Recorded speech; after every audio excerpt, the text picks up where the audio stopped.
This happened just last week, during my final week at home before heading back to college.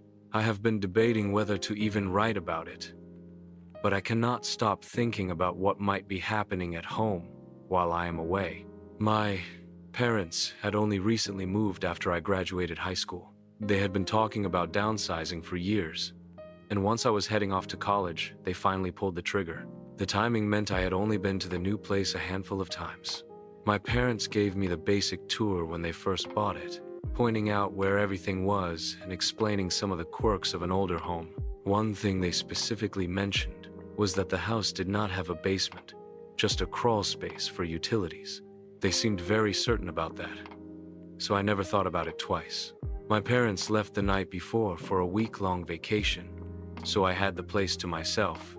The first night I noticed anything strange was a Tuesday.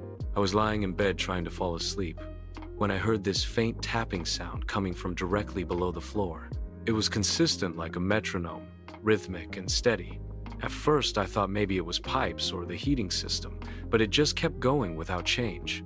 I should mention that the room I was staying in was on the first floor of the house, so the sounds were definitely coming from underground. I got up, walked around, tried to pinpoint where it was coming from, but it seemed to come from everywhere beneath me. What unsettled me most was that according to my parents, there was no basement, only a crawl space. How could tapping like that come from down there? If there was nothing to stand on, the tapping finally stopped, and I managed to sleep, but I woke uneasy. The next night it happened again. Same time, same tapping, but louder this time, more deliberate.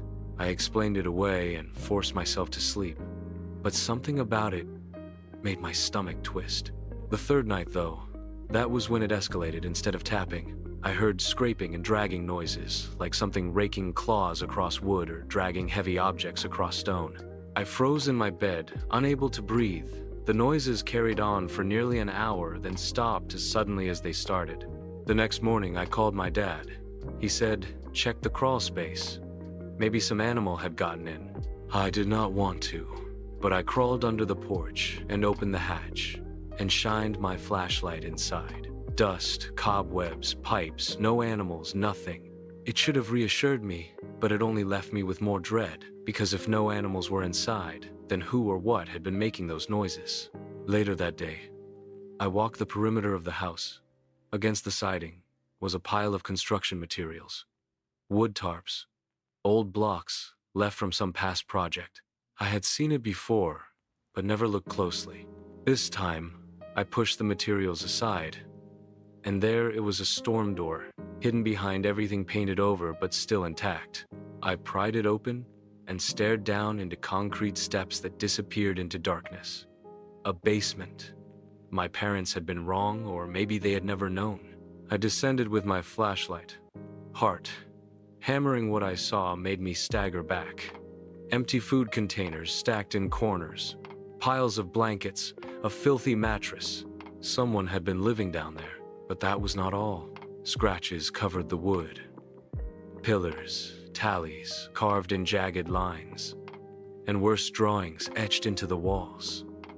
Crude figures of people and animals twisted and mutilated the images. Radiated malice. I fled back upstairs shaking. I called my parents. They were shocked, swore they never knew about the basement, said they were coming home early. I locked the storm door with a heavy padlock I bought from the hardware store.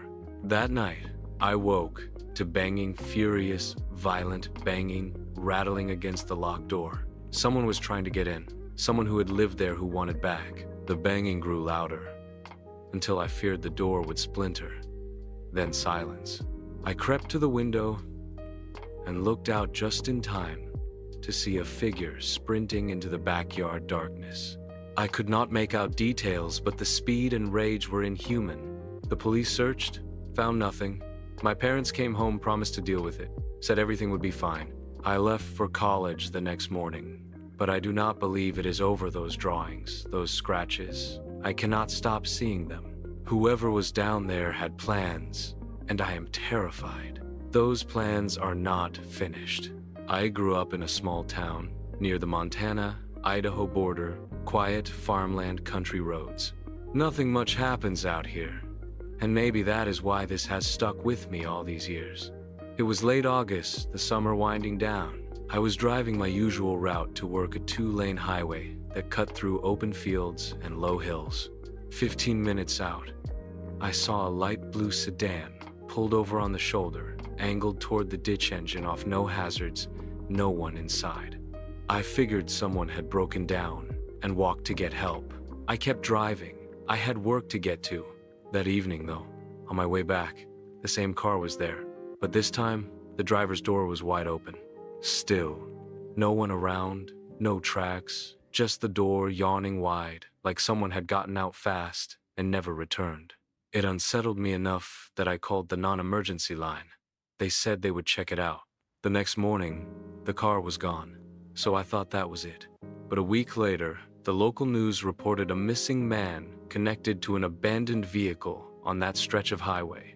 No foul play, they said, just a disappearance. I felt chills.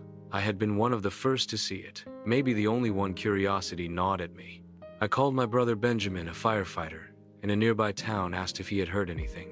He said the sheriff's office had circulated a memo about the case, and that a search was being planned.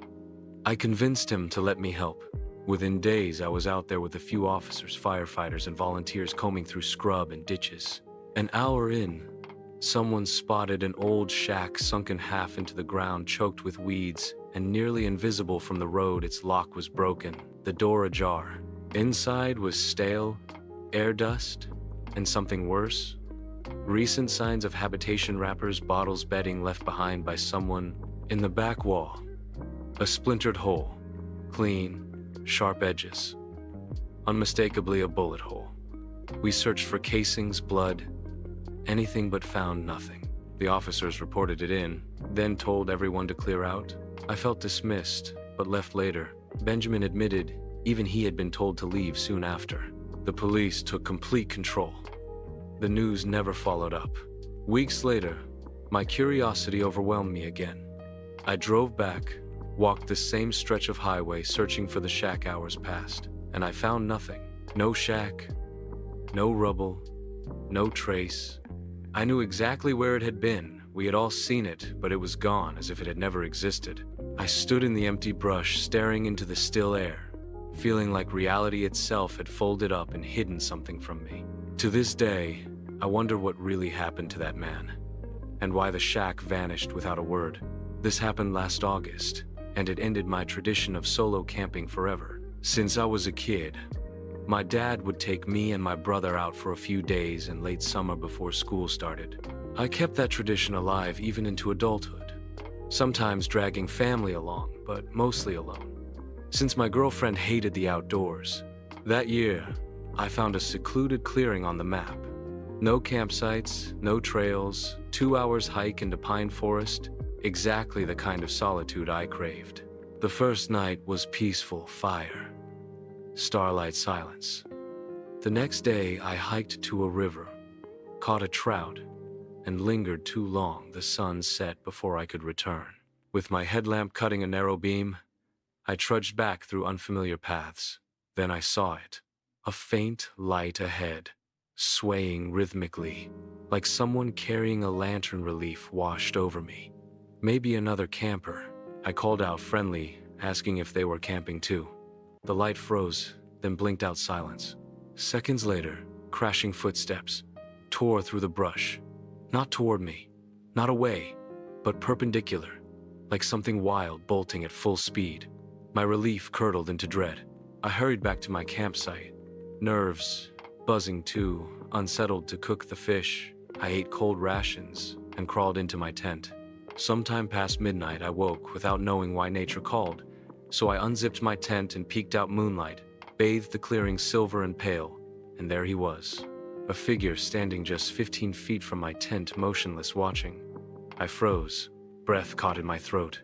Surely he had seen me unzip the tent. He knew I was there. My mind screamed, attack at any second. I grabbed the switchblade I kept by the entrance and shouted, "Who is there?" The figure charged, sprinting, shrieking, in a sound that was human yet warped, broken, animalistic. He crashed into me. Before I could react, we rolled in the dirt, his hands clawing at my face, not punching, clawing like an animal tearing flesh. I slashed blindly and felt the blade bite his hand.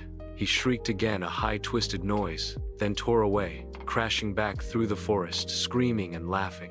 I sat in the dirt, trembling, bleeding knife, clutched, waiting for him to return. The night crawled past with every snap of twig and rustle of leaves, a dagger in my chest. At dawn, I packed fast and hiked out without stopping, without looking back. I thought about calling the police, but what would I say? A maniac attacked me in the woods while I camped illegally. No one would believe me. But I know what I saw, what I felt. The scream still echoes in my head, unnatural and vile. I have not gone camping alone since, and I never will again.